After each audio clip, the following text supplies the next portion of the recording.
আসসালামু আলাইকুম। নিজের বলা মতো একটা গল্প ফাউন্ডেশন কর্তৃক আয়োজিত মুখের জড়তা কাটানোর ভিডিও সেশন ক্লাসের 21 নম্বর ভিডিওতে আপনাদের সাথে আছি আমি ডিডি জাকির। ভিডিওর শুরুতেই স্মরণ করছি মহান সৃষ্টিকর্তা, যিনি আমাদেরকে সৃষ্টি করেছেন এবং সুন্দরভাবে দেখাশোনা করছেন। সেই সাথে স্মরণ করছি নিজের বলা মতো একটা গল্প ফাউন্ডেশনের প্রতিষ্ঠাতা, উদ্যোক্তা তৈরি কারিগর ইকবাল বাহার জাহিদ স্যারকে, যার অক্লান্ত পরিশ্রমে আমরা এই সুন্দর প্ল্যাটফর্ম খুঁজে পেয়েছি এবং সেখানে যুক্ত হয়ে নিজেদেরকে ডেভেলপ করার সুযোগ পেয়েছি। সম্মানিত সুদী, আমার পরিচয়টি দিয়ে নিচ্ছি। আমি ডিডি জাকির। আমার নিজ জেলা রাজবাড়ী, ব্যাচ নম্বর 27 এবং রেজিস্ট্রেশন নম্বর 1,54,335। আমার ছোট্ট একটা উদ্যোগ আছে, আমার ফেসবুক পেজ আছে, পেজটির নাম হচ্ছে ফুডিনেট, যেখানে আপনারা পাবেন অর্গানিক ফুড, যেমন ঘি, সরিষার তেল, বিভিন্ন প্রকারের মধু, হানিনাট, বিশেষ সময় বিশেষ খেজুরের গুড় ইত্যাদি বিভিন্ন সময় আপনারা পেয়ে যাবেন। যাই হোক, সাধারণত শুধু আমরা এখানে যারা যুক্ত আছি তারা সবাই ভালো মানুষ হতে চাচ্ছি, সেই উদ্দেশ্যে এখানে যুক্ত হয়েছি। আর ভালো মানুষ হওয়ার সাথে সাথে ভালো উদ্যোক্তা এবং ভালো ব্যবসায়ী হওয়ার চিন্তাভাবনা নিয়েই নিজেরা এগোচ্ছি। তা আসলে ভালো মানুষ হওয়ার চিন্তাভাবনা তার চাইলেই এক সময় হতে পারবো না। এর জন্য আমাদেরকে সময় ব্যয় করতে হবে, মানুষের সাথে সম্পর্ক স্থাপন করতে হবে। আর এই সম্পর্ক স্থাপন করতে গেলে যে আসলে মানুষ সবসময় জিতবে এমনটা না, ঠকবে।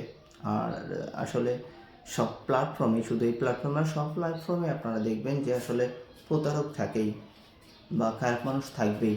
তাই বলে আসলে আসলে মানুষকে একজন আপনাকে ঠকাতে পারে বা আপনি অন্যকেও ঠকাতে পারেন। আপনি যখন অন্যকে ঠকাবেন একবারই, ওই লোকটাকে আর ঠকানোর কোনো সুযোগ আপনি কখনো পাবেন না।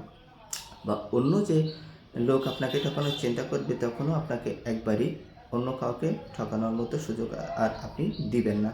তো আসলে এটাই বিষয়। তাই বলে আসলে একদম আমাদেরকে যে মানুষ ঠকায় বিশ্বাস করা যাবে না, এমনটা কখনোই করা যাবে না। কারণ এরকম যদি করতে থাকে তাহলে দেখা যাবেন যে একসময় আপনার মানে মানুষের প্রতি একদম বিশ্বাস হারিয়ে পড়বেন, আপনি একা হয়ে পড়বেন বা আমরা একা হয়ে পড়বো। আসলে দেখেন, মানুষ সামাজিক জীবী, এরা কখনো একাকী বসবাস করতে পারে না। মানুষের মানুষকে লাগবে, এটাই স্বাভাবিক। দেখেন, একজনের কাছ থেকে ঠকে আমি যদি চিন্তা করি যে এদিকে আর যাবো না বা এই কাজটা আর করবো না বা মানুষকে বিশ্বাস করবো না, তাহলে তো কখনো হবে না।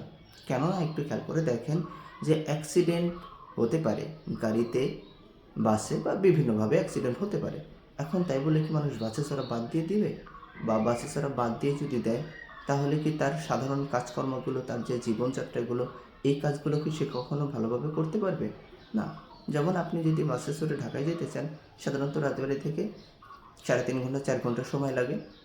কিন্তু আপনি যদি সেই চিন্তা না করে আজকে দেখা গেলো অটোতে চলবেন। আসলে অটোতে চললেও কি আপনার সমস্যা হতে পারে না? হতেই পারে। তো আসলে এটাই পৃথিবী। সমস্যা থাকবে, ঠকবেন, জিতবেন। আর এখান থেকে আপনার একটা অভিজ্ঞতা আসবে যে আসলে কোন ধরনের মানুষ বা যারা ঠকায় তারা কোন ধরনের কথাবার্তা বলে মানুষকে লোভ দেখায়, সেই বিষয়টা আপনার কিন্তু প্র্যাকটিক্যালি জানা হলো। তখন দেখা যাবে যখন আপনি নতুনদের সাথে কথা বলবেন, ওই কথার সাথে মিল রেখে আপনি ধারণা করতে পারবেন এ আসলে প্রতারক, আপনাকে ঠকাতে চাচ্ছে। আপনি কিন্তু তখন সেই জিনিসটা বুঝে তার থেকে অনায়াসে বের হয়ে আসতে পারবেন বা সেই ঠকানোর সুযোগটা আপনি কখনোই দিবেন না। আশা করি আমার আলোচনাটা, আমি যেটা আসলে সেশন ক্লাস থেকে জানতে পেরেছি, সেটা আমার মতো করে আপনাদের সাথে শেয়ার করলাম। ভুল ত্রুটিগুলো আসলে ক্ষমা চিঠিতে দেখবেন।